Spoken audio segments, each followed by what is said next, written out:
Welcome to YOUCANIC. In this video I'm going to show you how to reset or teach in a new AdBlue metering valve. It's actually called sensor or component Y129, and it's a part installed on the diesel exhaust particle filter system on the exhaust part of the car. That is the part that injects the AdBlue fluid. The exhaust gas is cleaner, so that nozzle that injects is the component Y129, and this is how you actually teach it or tell the car that you install a new one, because you do need to do that once you replace it. So using the YOUCANIC scanner, you're going to go to Diagnostics, then you select Mercedes and then your model. And by the way, here we're working on 2015 Mercedes GL350 diesel, but as a 3.0 liter diesel engine.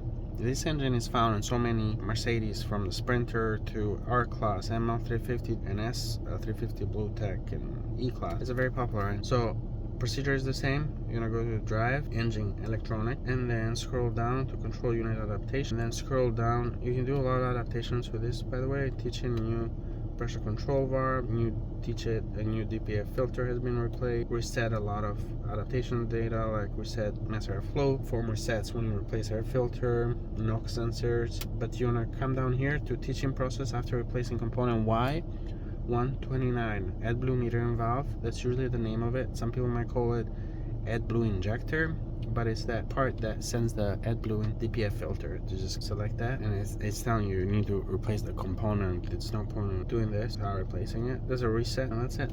That is that simple. Thank you for watching YOUCANIC, where you can be the mechanic.